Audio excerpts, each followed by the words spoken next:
Bismillahirrahmanirrahim. Assalamualaikum warahmatullahi wabarakatuh. Waalaikumsalam warahmatullahi wabarakatuh.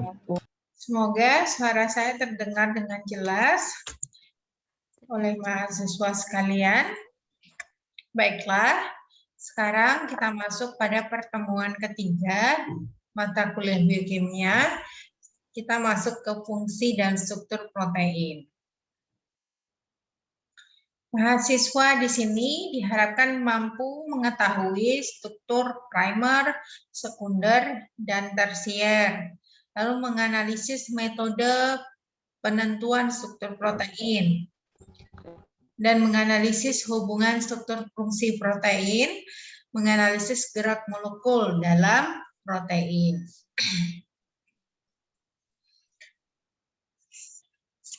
Jadi, kemarin kita belajar karbohidrat. Kalau karbohidrat itu terbagi, ada monosakarida, disakarida, oligosakarida, polisakarida.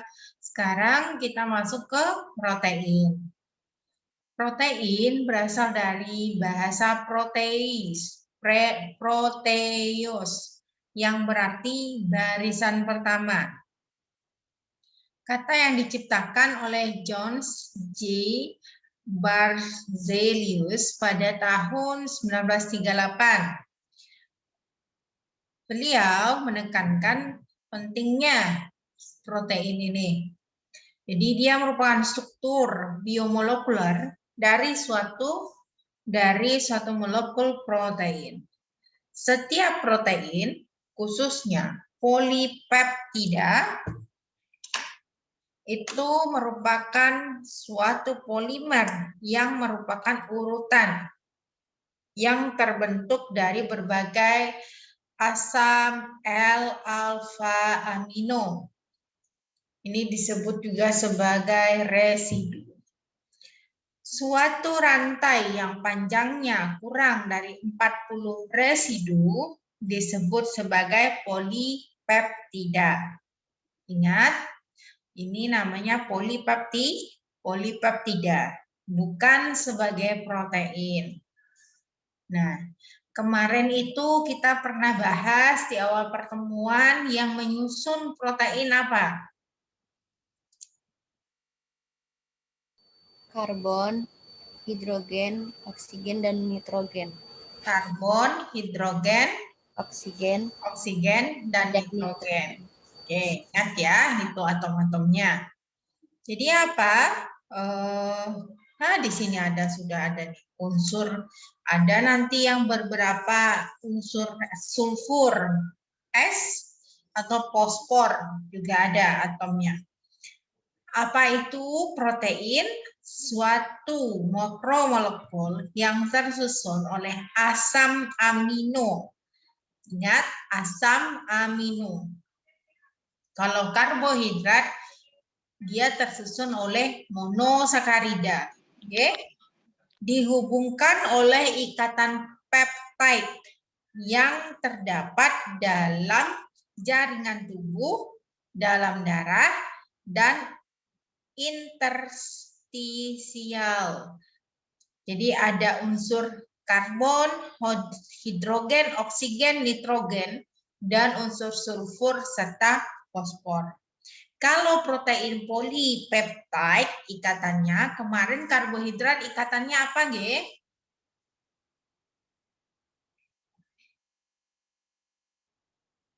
Halo? Glikosidik, kan, Bu? Glikosidik. Yang lepas apa?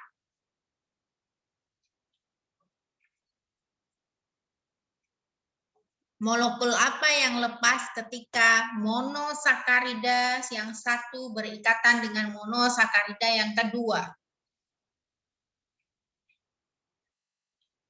OH. H2O. H2O, molekul air. Ya. Untuk dapat melakukan fungsi biologis, protein melipat ke dalam satu atau lebih konformasi spasial yang spesifik, didorong oleh sejumlah interaksi. Jadi ada interaksi di sana. Ada ikatan kovalen, ada non-kovalen, ikatan hidrogen, ionik, gaya van der Waals, dan sistem kemasan hidrofobik. Silakan dicatat tugasnya. Apa itu ikatan kovalen, non-kovalen, hidrogen, ionik, gaya van der Waals, hidrofobik, hidrofilik pada protein, dan contohnya. Oke, struktur 3 dimensi protein sangat diperlukan untuk memahami fungsi protein pada tingkat molekul. Struktur protein bervariasi, baik dari hal ukuran dan puluhan hingga ribuan residunya. Protein diklasifikasikan berdasarkan ukuran fisik mereka sebagai nanopartikel 1 sampai 100 nanometer.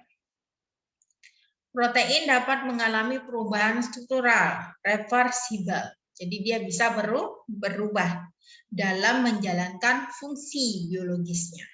Struktur alternatif protein yang sama disebut sebagai konformasi. Jadi dia struktur alternatif dari si protein yang sama. Berubah dia jadi dinamakan dengan konformasi. Nah, di sini kita masuk ke digestion and absorption of protein. Jadi mendigest, mendenaturasi, digest, memecah si protein, lalu mengabsorpsinya, menyerapnya. Nah, ada stomach acid, asam-asam di stomach, lalu enzim yang memfasilitasi untuk mendigest si protein ini, menghancurkan si protein. Sumber protein yang kita makan, contohnya apa? Daging, Daging, tempe, kedelai,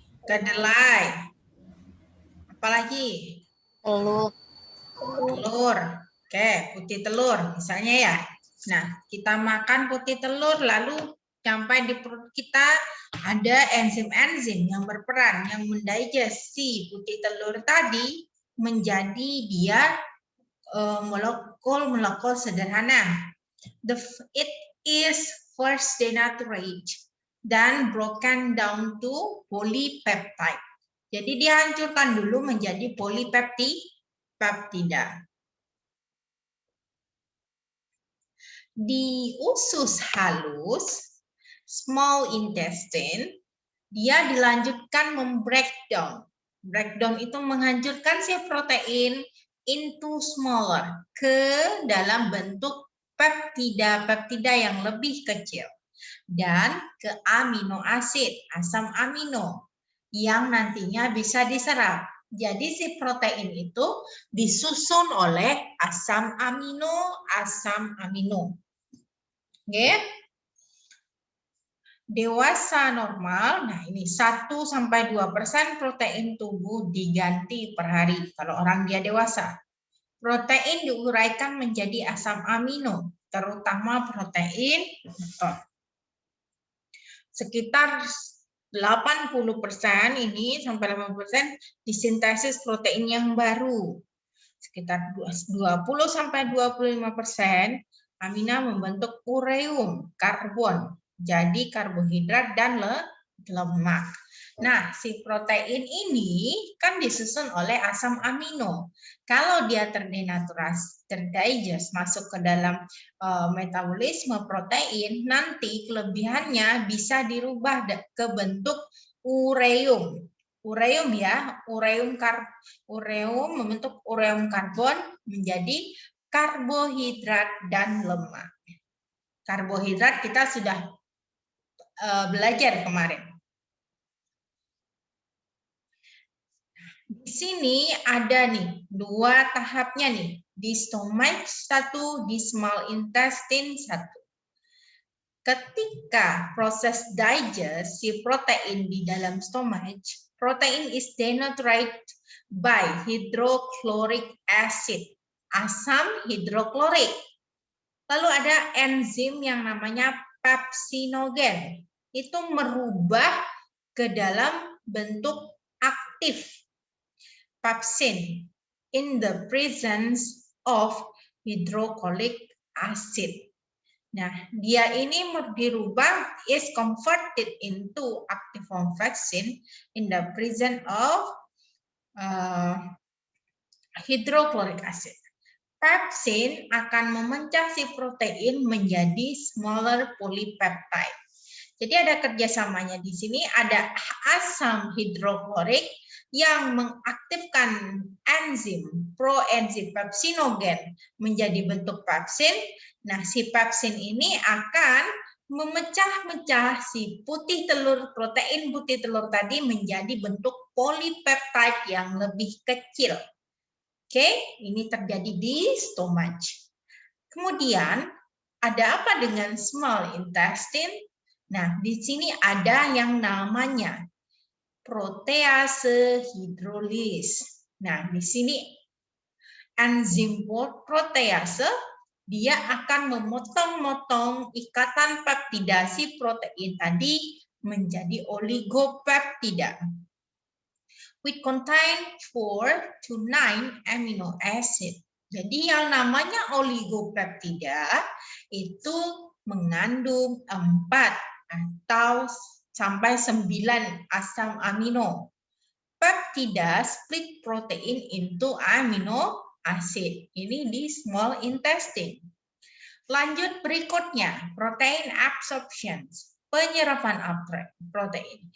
Used by intestinal cells for energy or synthesis of necessary compounds transport to the liver. Nah, jadi dia memanfaatkan sel-sel yang di dalam sel itu memanfaatkan untuk sebagai sintesis komponen-komponen yang penting untuk sintesis dan sumber energi, lalu dikirim ke hati juga, lalu taking enzyme supplement or consuming pre-digested protein is unnecessary. Nah, di sini proses absorption-nya. Summary-nya, kita summary prosesnya. Pertama, Mbak siapa saya contohkan Mas Eko. Mas Eko iki angkatan piro? Angkatan 18, Bu. 18. Sama si Gali. Iya. Iya, Bu. Oke, Mas Eko tadi makan siang sama telur. Ada telurnya direbus, ada kuning telur, ada putih telur. Mas Eko makan putih telur sama nih. Dan ketika Mas Eko mengunyah, saliva no effect on the digestion.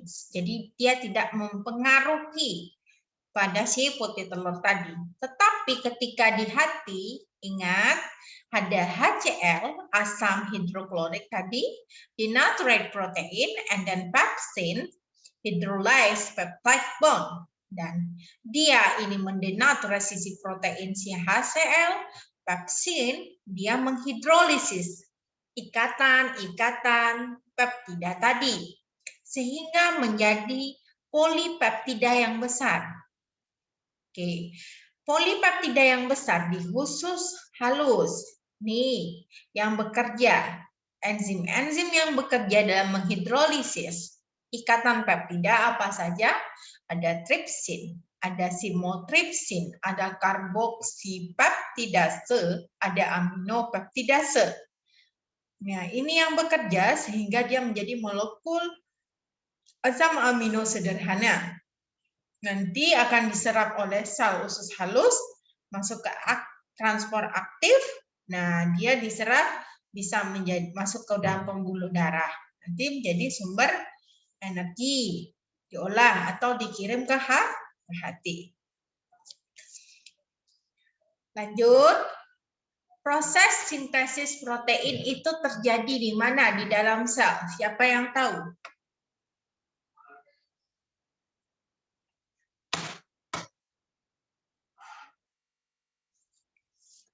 Tidak ada yang tahu dari 59 orang ini proses sintesis protein terjadi di mana? Ribosom. Ribosom. Siapa yang menjawab tadi? Rifa, Bu. Oke, thank you Mbak Rifa. Proses sintesis protein itu terjadi di ribosom, yang mana dia mensintesis, mentranslate kode dari messenger RNA, mRNA dari inti yang sudah mengalami proses splicing, transcription. Nah, nanti dia pergi ke ribosom, lalu disintesis. Nah, sintesis di ribosom itu nanti terdiri dari 20 asam amino yang berbeda. Dari 20 asam amino berbeda itu ada 9 diantaranya asam amino esensial.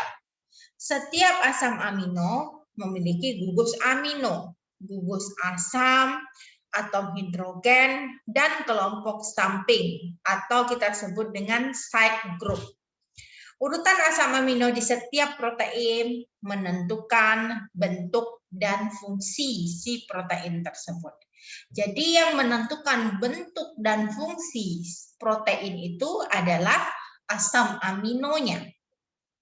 Sekarang kita belajar yang namanya struktur asam amino. Masih ingat, satu atom karbon dia memiliki 4 kaki. Jadi 4 kaki. Kalau berlebih itu dosa namanya. Nggak wajar. Oke, dia cuma perlu 4 kaki. Kalau kurang berarti dia masih ada jatahnya. Nggak boleh berlebih. Nah, sekarang perhatikan di gambar, ini adalah gugus karbon. Oke, ini gugus karbon yang namanya asam amino. Kalian belajar asam amino sampai besok pun, tua pun, strukturnya ada grup amino asid 1, amino, di sini amino itu NH ya, NH2, lalu di kaki satu lagi, terserah nanti kakinya mau kiri kanan yang mana, yang penting ada 2 kaki, yang satu amino, yang satu grup acid group. Ada COOH. Next, yang satu lagi ada H, otomatis H. Yang satu ini adalah side group. Side itu artinya samping. Gugus grup samping. Nah, grup samping inilah yang nanti ikatannya berbeda-beda. Kalau grup samping ini ikatannya nanti adalah H, maka namanya glisin. Kalau grup samping ini adalah ikatannya CH3, namanya alanin. Kalau grup sampingnya nanti ada seperti ini, COOH, C2, COOH, itu namanya asam aspartat. Kalau seperti ini, ada C, ada benzen di sini, itu namanya penilalanin. Oke, sekarang paham yang membedakan asam amino itu apa? Antara masing amino A, B, C, D adalah gugus sampingnya. Jika gugus sampingnya H, oh glisin ini. Kalau C, H2 benzen, oh ini penilalanin. Itu kita baru belajar gugus protein ini. Ada amina, ada asid, ada satu atom H, satu lagi gugus samping. Sampai di sini paham? Paham, Bu. Paham ya?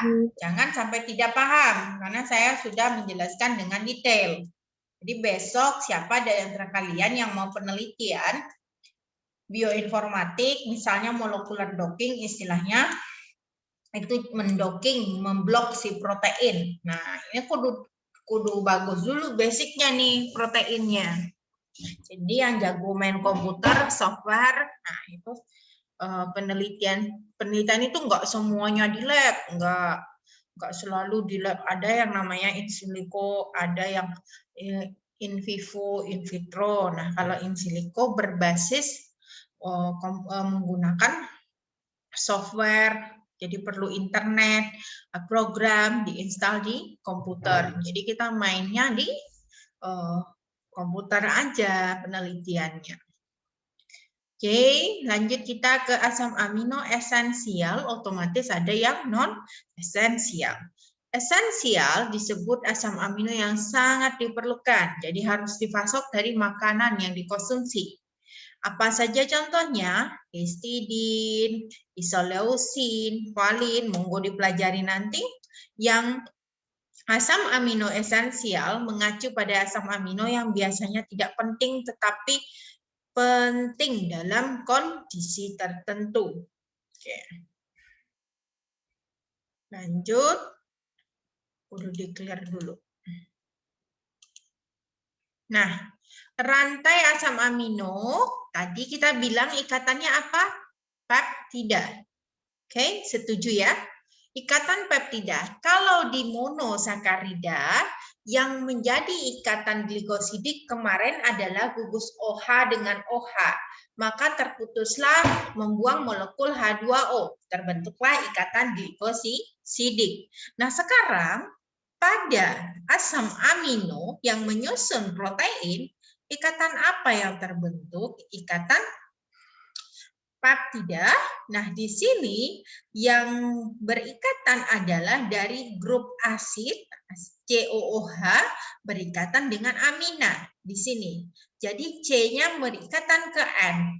OH-nya dihapus, dibuang. Jadi H2O terbuang di sini. Sehingga terbentuklah ikatan di sini namanya dipeptida. Oke, kenapa dia di? Karena dia 2 molekul di sini asam amino. Yang satu asam amino gugus sampingnya CH3, yang satu CH benzen. Dia membuang air. Oke, lanjut. Nah, sekarang ini adalah namanya polipeptida. Banyak ini polipeptida. Nah, tadi kita bahas kan kalau si protein itu strukturnya adalah karbohidrat, oksigen, nitrogen, hidrogen.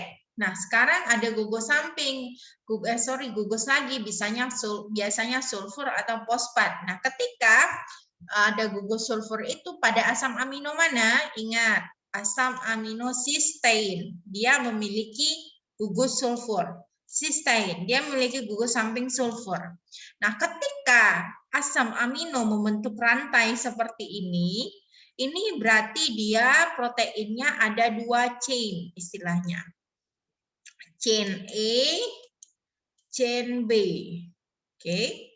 Nah, di sini antara yang A dengan B ini satu protein. Ini dia merupakan satu protein, tapi di sisi dari 2 chain A sama B. Nah, akan membentuk ikatan sulfur antara cysteine dengan cysteinnya. Kalau ada asam amino cysteine dengan cysteine bertemu, dia akan terbentuklah di sini jembatan belerang. Di sini jembatan belerang. Nah, lihat di sini. Tadi kita bahas bahwa struktur dan fungsi protein itu ditentukan oleh asam amino penyusunnya. Lihat di sini ada cysteine, Otomatis cysteine akan berikatan membentuk jembatan belerang. Otomatis si protein yang rantainya tadi harusnya lurus jadi bengkok seperti ini. Karena dia ada ikatan belerang. Banyak ya, tadi ada ikatan van der Waals, hidrofobik, hidrogen. Nah, itu yang harus kalian pelajari dan jadi PR. Sampai di sini bisa dipahami? Bisa, Bu. Oke, semangat ya belajarnya. Nah, alhamdulillah kondisi saya sudah makin membaik dan saya bisa mengoptimalkan untuk memberi perkuliahan.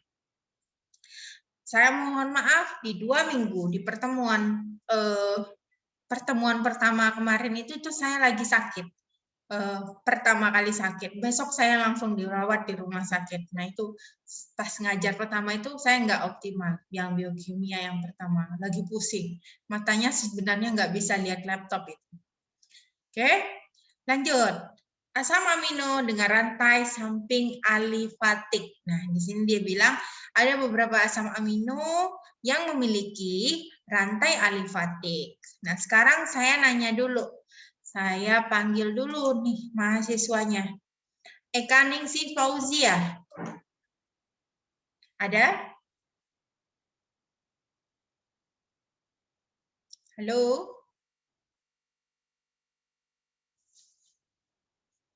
Nah, jadi ketahuan kalau dipanggil mengikuti perkuliahan atau tidak. Muhammad Rifki Rainaldi. Iya, Bu. Oke, Muhammad Rifki Rainaldi. Could you see this pic, the blue side ini, lingkaran biru ini? Bisa? Nah, ini gugus apa namanya? Tadi Ibu jelaskan.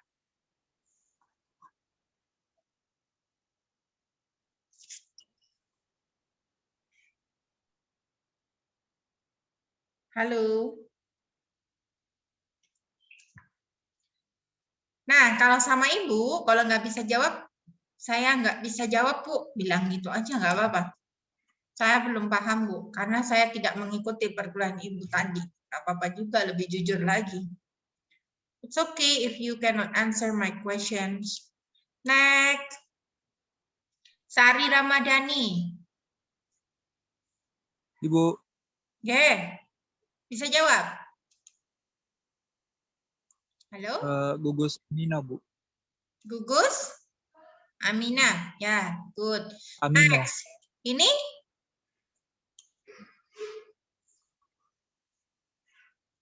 Apa ini? COO.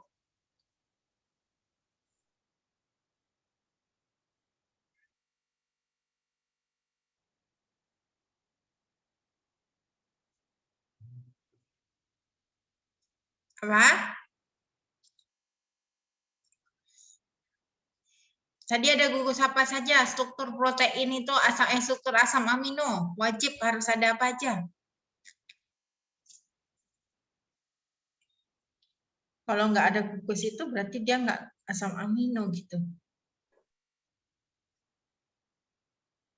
Ayo dijawab.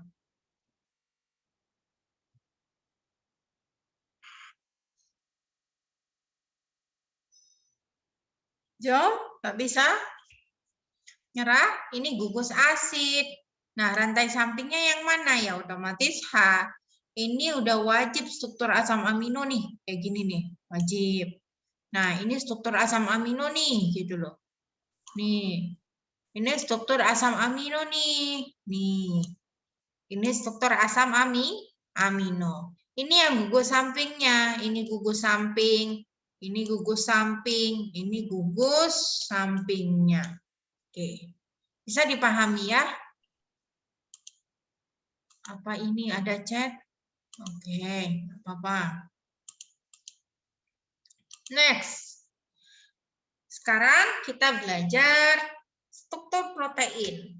Strukturnya itu ada primary, ada secondary, ada tertiary, ada quaternary. Nah, ini yang namanya primary primer. Strukturnya bentuk primer protein. Nah, ini dia nih. Secondary. Nah, seperti alpha helix dia, seperti DNA dia. Muter-muter. Lalu ini tertiary. Nah, tertiary. Ini quaternary.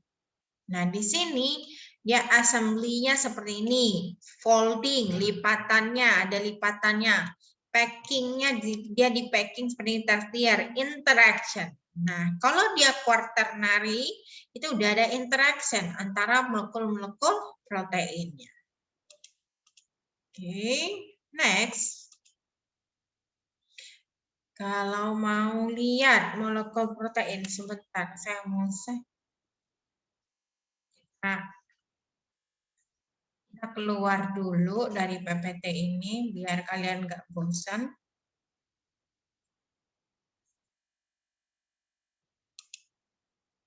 Saya ambil dulu. Nah, saya ambil foto proteinnya dulu ya.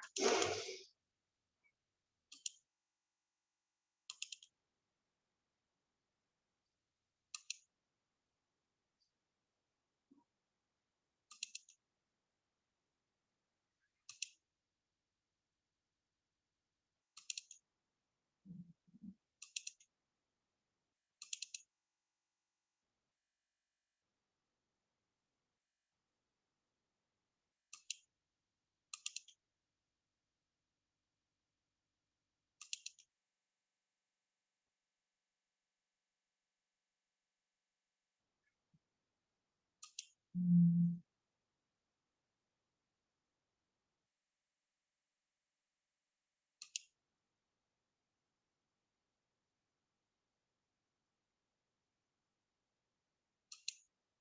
saya ambil.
Oke, sebentar. Saya share screen.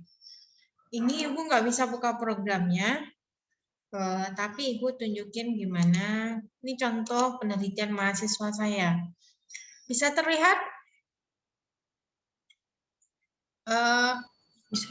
Bisa ya?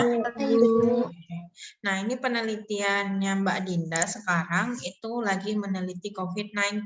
Jadi dia virus COVID-19 itu ada protein-protein penyusunnya. Salah satunya yaitu spike glycoprotein. Nah, kita belajar tadi protein ya. Nah, spike glycoprotein. Nah, kemarin saya udah bahas glikoprotein. Glikoprotein itu udah pasti dia antara glukosa dan protein. Mayornya adalah protein, minornya karbohidrat yang paling banyak penyusunnya. Glikoprotein. Nah, Mbak Dinda itu mencari kandidat obat lalu untuk yang turunan senyawa quercetin kalau tidak salah saya untuk melihat interaksinya dengan protein yang ada di virus COVID-19, virus SARS-CoV-2 namanya. Yang COVID-19 itu nama penyakitnya. Jadi dia ngambil data protein di bank data. Nah, ini yang namanya protein. Nah, ini tadi sudah belajar tadi strukturnya apa. Jadi kalau mau penelitian ini, kita harus paham dulu yang namanya protein structure. Nah, ini makromolekul spike proteinnya. Nah, dia ada dua rantai nih, rantai B sama rantai A. Ini dalam bentuk apa tadi strukturnya? Ada yang ingat? Tadi yang menjawab ada tersier, ada primer. Ayo. Kuartener, Bu. Kuartener, ini dalam bentuk kuartener. Nah, ini pakai program semuanya ini. Pakai program. Nah, ini pakai program Chimera. Nah, ini yang namanya protein. Nah, lihat di sini ya. Ini struktur protein kuartener.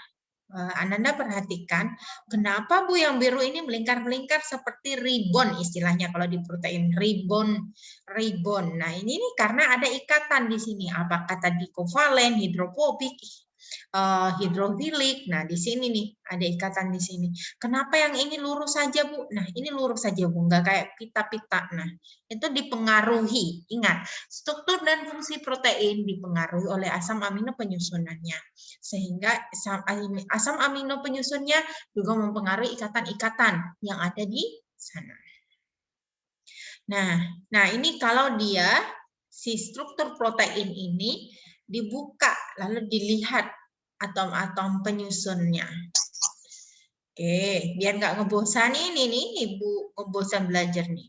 Nah, di sini, nah ini kelihatan nih, bahkan kelihatan kompleks spike proteinnya. Ini ada leusin. Nah, ini nih, dia ngedocking struktur yang tadi saya bilang, senyawa ke protein ini ada alanin, ini asam amino penyusunnya, serin, glisin, tirosin. Nah, gitu. Lanjut, mau lihat protein lagi. Nanti bukanya di PDB protein, nama softwarenya atau PubChem untuk ngambil senyawanya. Nah, ini dia uji obat pembandingnya, nelfinavir. Dia pakai senyawa nelfinavir. Nah, ini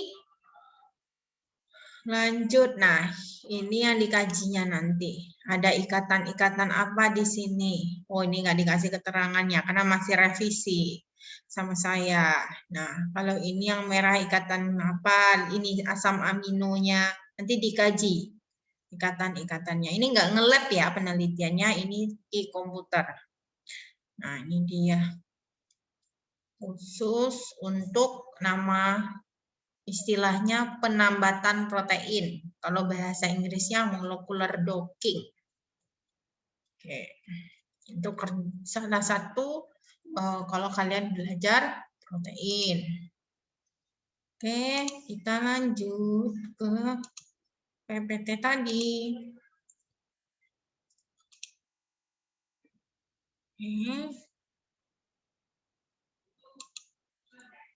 Oke, bentar. Kayaknya perlu Ibu liatin deh. PDB protein. Ibu share dulu di sini.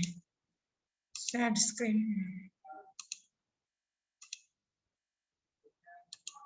Kelihatan internet Ibu?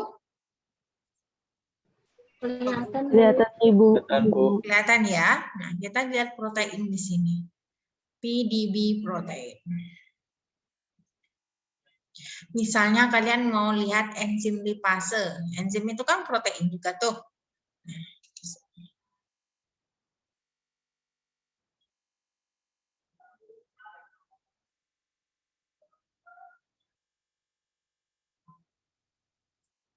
Nah, kita mau cari apa di sini, protein apa? Bentar. Di sini ya, kita mau cari lipase.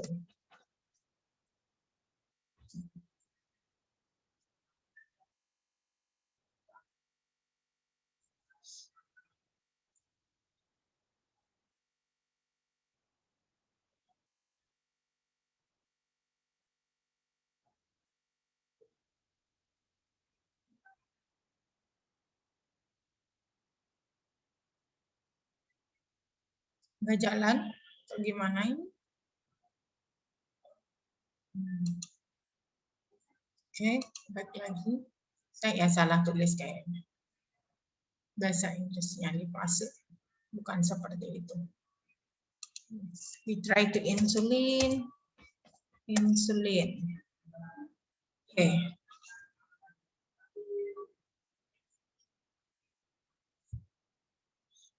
Nah, ini insulin. Ini hormon insulin. Kita lihat ya 3D-nya. Hormon insulin itu merupakan protein.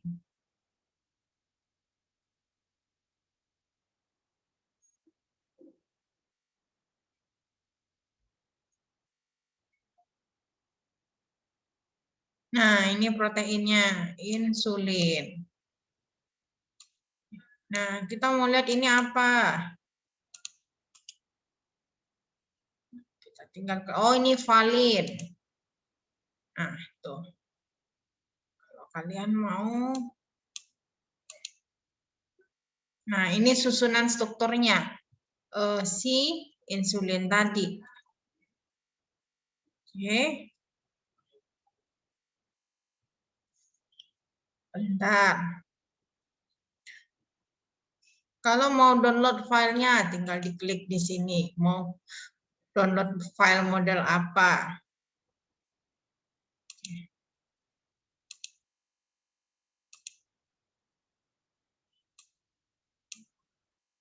Saya nggak ngambil yang ini, nah ini aja. Oh, dia kalau diperbesar langsung gitu ya.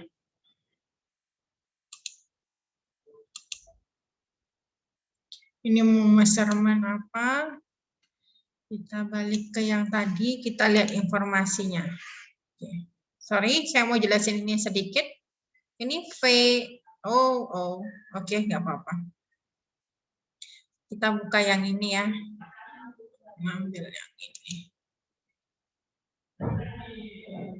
Nah, ini struktur si protein yang ini, yang insulin ini, dia itu single chain insulin, berarti cuma ada satu. Nah, ini susunan asam aminonya nih. F, V, ini nih kode asam amino nih. V ini bisa valin. Nah, ini susunan asam aminonya. Ini kayaknya ada terfasenya. Nah, itu di PDB.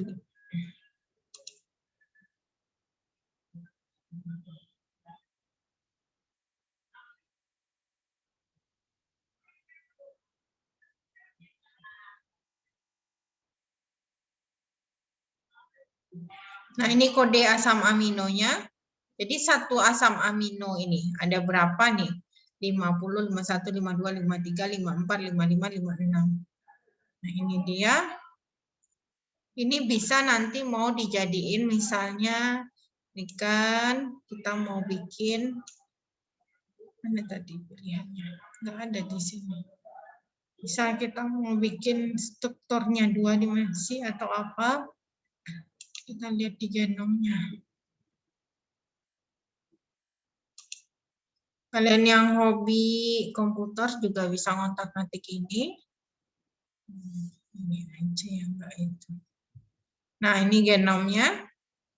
Ternyata, nah ini. Di mana letak insulin? Ada di kromosom 11, posisinya di lengan P, P13, di sini. Nah, ini letaknya insulin. Oke, P di sini, P11 ini. Nah, ini posisinya di kromosomnya. Bentar, Ibu cek lagi. Itu ya. Nah, kalau kita rentang lagi ini, isinya apa? Isinya adenin, guanin, gennya, susunan gennya yang mengkode si insulin tadi. Ini kalau ke genom, ini sekuensnya lengkap di sini. Kalau mau belajar, monggo silakan. Ini nanti nama mata kuliahnya bioinformatika, kalian dapatkan di semester berapa? Semester 6 kalau Ibu nggak salah. Oke, kita balik lagi ke PPT. Nah, di sini kita lanjut lagi, sintesis tadi terjadi di ribosom. Nah, ini proses terjadi protein assembly, nah terjadi di ribosom melibatkan sintesis dehidrasi dan polimerasi asam amino yang menempel ke RNA. Ini prosesnya. Nah, ini nanti dapat sekuennya si protein tadi. Ini protein folding, di mana dia bisa memfolding, berikatan. Yang tadi yang kita bikin, nih dia saling berikatan. Ada binding site-nya di sini. Ini namanya unfolded protein, protein yang tidak berikatan. Nah, semisal merah ini ikatan hidrogen, kuning ini ikatan apa gitu.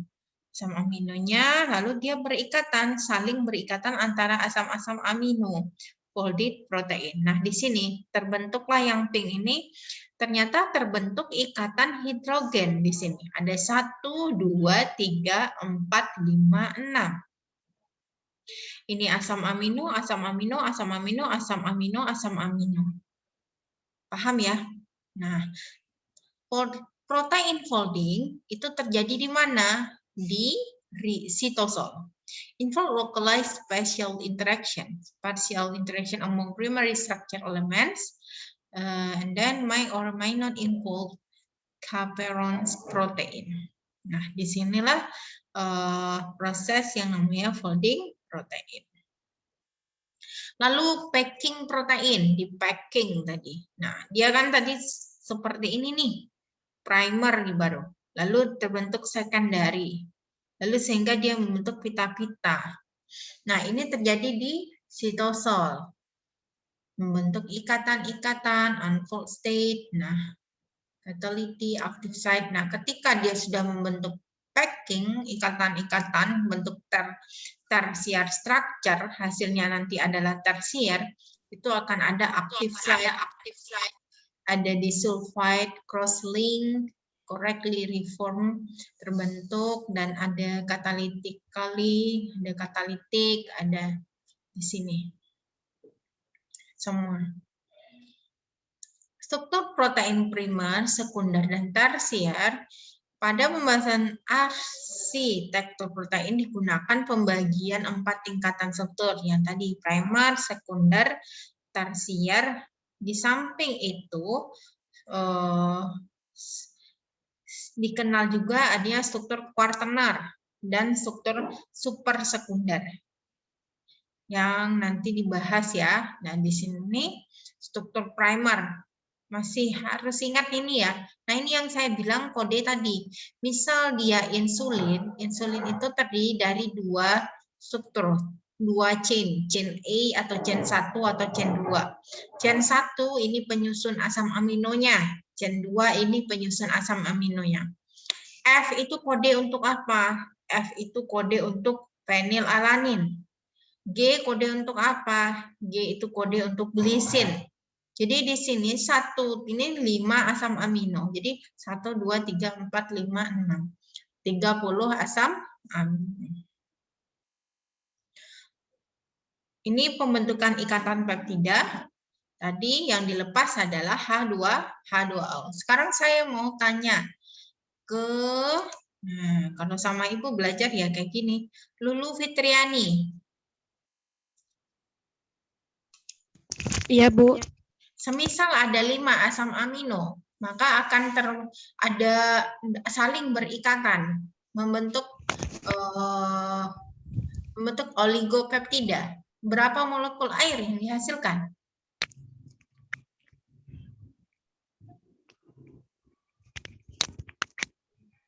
Bentar, Bu. Ya enggak perlu mikir loh jawabnya. 5 ya? Kok 5?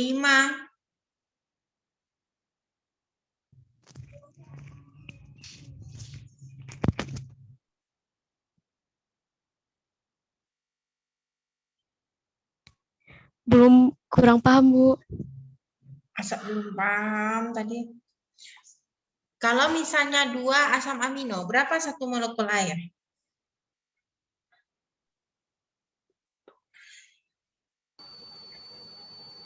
1, Ibu. 1. Nah, tuh, bentar. Siapa yang jawab? Almaida, Ibu. Almaida. Nah, kalau 5 molekul asam amino, Mbak Almaida. Jadi ada 2 molekul air, Ibu. 5 loh, 5 asam amino loh. Oh, 2,5 bukan, Ibu? Lah, piye toh? Nah, sekarang saya... Oke, misal gini. Ada Mbak Dewi di sini? Dewi Ramayanti? Ya, Ibu. Lalu ada Mbak Almaida. Mbak Dewi Almayanti namanya asam amino glisid. Mbak Almaida namanya asam amino alanin. Bersatu, pegangan tangan. Ada berapa ikatan dibentuk? 1, Ibu. Nah, kalau 1 ikatan terbentuk, rumusnya 1 ikatan pegangan tangan berarti 1 H2O. Oke, paham? Iya, Bu. Nah, sekarang nambah Mbak Elin, bertiga. Ada berapa molekul H2O terlepaskan? Kalau orangnya bertiga. Ada 2 ikatan, Ibu. Nah, berapa H2O? 2. 2. Oke, nah sekarang 5. Ada Mbak Hasifa, ada Aulia. Ada 4, Bu. Bukan, Ibu. Nah, Iya, ada 4. Paham ya? Ada 4 molekul H2O yang terbentuk. Oke, sudah paham? Iya, Ibu. Ampun? Oke. Nah, sekarang Paham, Bu. paham. Pada protein gugus karboksil, alfa asam amino terikat pada gugus amino. Ini udah saya ikatan ya, udah Biosintesis ikatan peptida memerlukan energi bebas, sebaliknya hidrolisis. Nah, sekarang ada biosintesis, ada hidrolisis. Biosintesis itu namanya membentuk ikatan peptida. Biosintesis membentuk ikatan peptida yang melepaskan molekul air. Tadi dari 5 asam amino membentuk 4 ikatan peptida, oligopeptida, 4 molekul air dilepas. Sekarang namanya lagi hidrolisis. Hidrolisis itu artinya memutus ikatan si peptida tadi. Hidrolisis ikatan peptida itu secara termodinamika dia bersifat eksergonik. Kalau yang tadi biosintesis ikatan peptida dia memerlukan energi lepas. Oke? Energi bebas. Nah, kalau dia menghidrolisis dia bersifat eksergonik. Nah, PR kedua. Apa itu biosintesis ikatan peptida? Apa itu hidrolisis ikatan peptida? Bagaimana energi yang dibutuhkan? 2 soal baru. Mau berapa soal? 10? Kalau nggak jawab berarti iya 10. Ibu kasih soalnya. 2 aja. Hah? 2 aja. 2 aja. 2 aja. Oke. 2 dari 10 jadi 2. Oke. 1 unit asam amino dalam rantai polipeptida disebut residu. Rantai polipeptida mempunyai arah sebab unit penyusun mempunyai ujung yang berbeda. Nah, sekarang kita satuin konsep lagi. Yang namanya asam amino, dia itu memiliki rantai yang tadi strukturnya tadi saya bilang kakinya 1 untuk karboksil, untuk amina, 1 lagi untuk acid group, 1 lagi H, 1 lagi gugus samping. Paham ya? Nah, sekarang yang gugus amina itu namanya gugus amino alfa. Yang 1 lagi asid itu gugus karboksil alfa. Paham? Sampai di sini. So we can say this one. Ini namanya gugus amino alfa. Ini namanya gugus karboksil alfa. So karboksil akan berikatan dengan amino, asam amino satunya lagi, membentuk ikatan peptida. Ini ada 5 asam amino sehingga terbentuklah 1, 2, 3, 4 ikatan peptida. Pada suatu tripeptida, alanin, glisin, triptopan. Alanin merupakan residu amino terminal dan triptopan merupakan residu. Residu itu tadi namanya apa? Asam amino. Rantai polipeptida disebut residu. Karboksil terminal. Harus diperhatikan bahwa triptofan, glisin, alanin merupakan tripeptida yang berbeda. Nah, ini dia memiliki sifat-sifat spesifik setiap asam aminonya. Residu asam amino terdapat dalam kotak. Di sini rantai dimulai pada ujung amino. Di sini berarti gugus apa yang di ujung sini? Otomatis gugus amino alfa. Yang di sini otomatis gugus karboksil alfa. Nggak akan pernah sama ujung-ujungnya. Paham ya? Ini tadi saya sudah bilang jembatan sulfida atau jembatan belerang. Di sini. Yang terbentuknya jembatan sulfida itu asam amino apa tadi? Ayo, lupa? Apa asam amino yang membentuk ikatan sulfida atau belerang, jembatan di sulfida? Sulfur, Bu. Masa sulfur? Loh, itu gugus sulfurnya. Asam aminonya Ibu tanya. Cysteine. Cysteine. Oke, ini cis. Berarti dia cysteine. Nah, ingat lagi, saya ingatin lagi, ini gugus karboksil alfa, ini gugus amina alfa di setiap protein. Oke? Ujung sama, ini kepala sama ekornya terserah mau kepala yang mana dengan ekor yang mana, tapi dia tidak sama antara kepala dan ekor. Sejumlah protein mempunyai ikatan disulfida. Ikatan disulfida antar rantai maupun di dalam rantai terbentuk oleh oksidasi residu cysteine. Kenapa terbentuknya jembatan belerang atau jembatan disulfida? Karena adanya reaksi oksidasi residu dari si cysteine ini. Oke. Sekarang saya mau tanya lagi. Nah, lanjut di sini ada namanya peserta ini. Bukan namanya peserta. Rizkia Nur Aini. Iya, Bu. Oke, menurut Mbak Rizky, cysteine itu, ini kan cysteine nih. Gugus sampingnya itu apa? Karboksil bukan, Bu? C? Kok karboksil? Loh, karboksil itu memang gugus. Yang mana, Bu? Cysteine ini yang mana yang gugus sampingnya? Ini kan cysteine, cysteine. Gugus sampingnya apa? Yang mengalami oksidasi residu cysteine.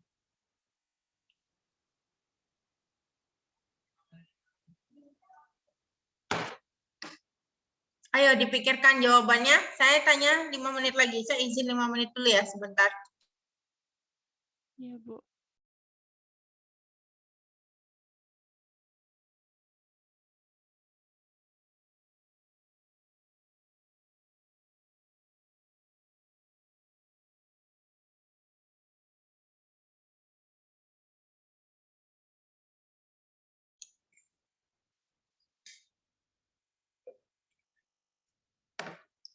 Nah, sekarang kita sudah bahas tadi.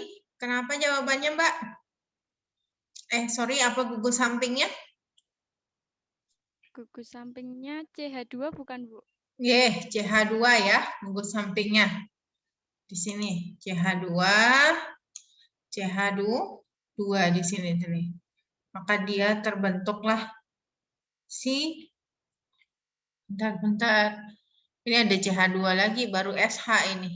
Gitu ya. Iya, Bu.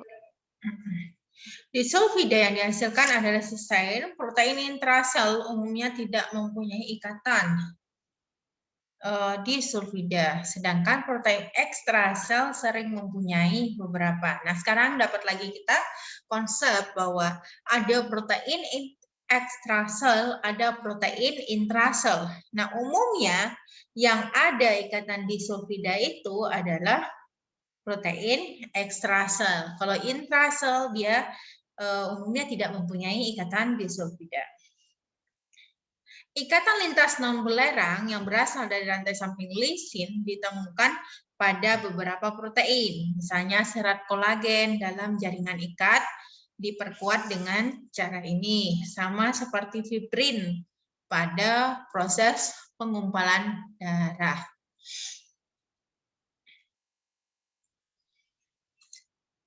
Oke, next kita masuk ke struktur sekunder. Nah, ini yang paling sekunder. Sekunder itu kayak DNA dia di sini bentuk helix. Tetapi dia tidak linear. Ini 3 dimensi, localized to regions of an amino acid chain formed and stabilized by hydrogen bonding, electrostatic and van der Waals interaction. Jadi kalian akan memiliki di sini ikatan hidrogen. Oke, di sini namanya ikatan hidrogen. Ini sama kayak tadi strukturnya. Lalu ada ikatan electrostatic dan van der Waals interaction between amino acid di struktur sekunder. Dapatkah suatu rantai polipeptida berlipat membentuk struktur reguler yang berulang? Nah, si Pauling and Corey mempelajari berbagai kemungkinan konformasi polipeptida dengan membuat model-model molekul. Pada tahun 1951, mereka mengemukakan 2 struktur polipeptida yang disebut helix alpha dan lembar berlipat beta. Struktur ini berhubungan dengan pengaturan kedudukan ruang residu asam amino dalam urutan linear. Yang helix alpha merupakan struktur berbentuk batang. Rantai polipeptida utama yang bergulung membentuk bagian dalam batang dan rantai samping mengarah keluar dari si heliknya. Nah, di sini struktur tersier, non-linear, three-dimensional, global but restricted to the amino acid polymer. Dia dibentuk dan disabilisasi oleh hidrogen bonding dan covalent bonding. Jadi di sini yang hijau ini adalah ikatan hidrogen, yang kuning adalah kovalen antara disulfida, cysteine tadi. Nah, bisa dikatakan ini bisa kemungkinan dia protein ekstraseluler. Hydrophobic packing toward core and hydrophilic exposure to solvent. A globular amino acid polymer folded and compacted is somewhat functionally catalytic and energetically favorable interaction. Jadi dia membentuk satu katalitik interaksi sehingga bisa jadi untuk energinya berapa, nah itu yang dihitung pakai software. Tadi yang dikerjain sama Mbak Dinda tadi. Struktur quaternar. Nah, kalau struktur quaternar ini ada beta chain, ini alpha chain. Jadi ini bisa dipisah nih antara beta dengan alpha chain. Nah, ini ada iron, ada hem. Ini protein hemoglobin. Jadi ada hemnya di sini, ada iron. Dia membentuk hidrogen bonding, covalent bonding, hydrophobic packing, dan hydrophilic exposure. Favorable functional structure occur frequently and have been categorized. Jadi tugasnya tadi pelajari apa itu hidrogen bonding, covalent bonding, hydrophobic, dan yang lainnya, hydrophilic, van der Waal, dan pelajari struktur yang ada. Di struktur ini, ikatan ini fungsinya untuk apa, lalu kenapa dia terbentuk ribon tadi, kita seperti tadi. Gimana sih kita mau melihat struktur protein? Kita mengisolasi protein misalnya. Kita isolasi protein, lalu kita mau lihat strukturnya bagaimana menggunakan kristalografi sinar X. Nah, kristalografi sinar X merupakan teknik yang dapat menyatakan posisi 3 dimensi atom dalam molekul si protein. Ini nama alatnya. Ada namanya spektroskopi NMR, nuclear magnetic resonance. Ini menggunakan alat NMR. Saya nggak bahas detail ini karena nanti bisa belajar di teknik separasi sama saya di semester 4. Oke. Nah, ini nama alat-alatnya. Lalu kita masuk ke fungsi protein. Fungsi protein apa? Sudah tahu ya, memegang peranan penting hampir semua proses biologi. Peran dan aktivitas protein diantaranya sebagai katalitis. Contohnya apa? Enzim. Enzim itu protein loh. Nah, dia jadi katalitis. Lalu transport dan penyimpanan. Koordinasi gerak, penunjang mekanis, proteksi imun, membangkitkan dan menghantar impuls, saraf, serta pengaturan pertumbuhan dan diferensiasi. Nah, contoh yang katalitik tadi enzim, contohnya enzim katalase dan pepsin. Misal, kalau tidak ada enzim katalase atau pepsin di dalam tubuh kita, kira-kira setiap kalian makan protein, polipeptida protein, nggak ada yang mencerna menjadi oligopeptida, memecah-mecahnya menjadi oligopeptida. Nah, kira-kira protein yang kalian makan yang sumber protein akan terserap atau tidak? Nah, itu nggak akan terserap. Gitu.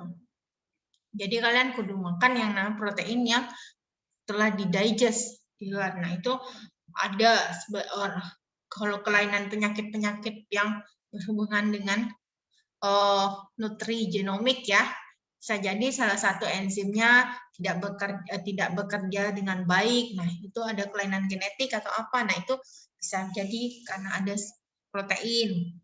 Lalu struktur, protein struktural, kolagen, pengikat jaringan dan tulang, elastin, keratin. Nah, rambut. Nah, keratin ini, protein keratin ini pada rambut dan kulit. Lalu mekanik, protein kontraktil, aktin dan miosin pada otot. Lalu penyimpanan, protein angkutan contohnya, kasein pada susu, ovalbumin pada telur, albumin ya, protein albumin pada telur, ferritin, penyimpanan besi. Metabolisme sel, protein hormon, enzim pengatur, insulin, fosfofruktokinase. Ada untuk toksik, protein toksik, toksin bisa ular, toksin bakteri, contohnya botulisme, difteri. Nah, itu ada lagi nanti contoh-contoh yang lainnya. Nah, ini overview-nya tadi ya. Protein function and arsitekturnya. Ini tata binding protein, protein function and arsitektur. Oke, saya bahas sedikit. Nah, setiap protein function and ada yang namanya binding. Specific recognition of other molecule is central to protein function. Jadi setiap protein itu memiliki yang namanya binding site atau sisi aktif. The molecule that is bound, nah yang berikatan dengan si protein itu nanti namanya ligand. Can be as small as the oxygen molecule that coordinate to the hem group of myoglobin, or large as a specific DNA sequence, data box that is bound and distorted by the TATA binding protein. Kalau saya bilang TATA box biasanya, TATA box specific binding is governed by sub-complementary and polar interaction such as hydrogen bonding. Nah, di sini si protein tadi, ini protein, tapi dia punya binding site, sisi aktifnya, yang nanti akan berikatan dengan si ini binding protein lagi, si tata binding proteinnya di sini. Kalau di sini myoglobin, protein myoglobin molekul akan berikatan dengan Helms group. Ini Helms-nya, binding berikatannya. It store oxygen for use in muscle tissue. Nih. Oke, ini kalau dia binding, ini katalisis, perikatan katalisis. Ini DNA polimerase, proses ini DNA, proses replikasi, lalu ada enzim DNA polimerase untuk menyusun proses untuk yang berperan dalam proses replikasi DNA. Ini ada HIV virus yang berikatan dengan HIV protease. Ini switching off on. Ini ada protein RAS namanya. Dia berperan dalam proses pembelahan sel. Dia di reseptor sel. Dia ketika off dan ini ketika on. Ada struktural protein. Oke. Sampun. Ini yang kita pelajari hari ini.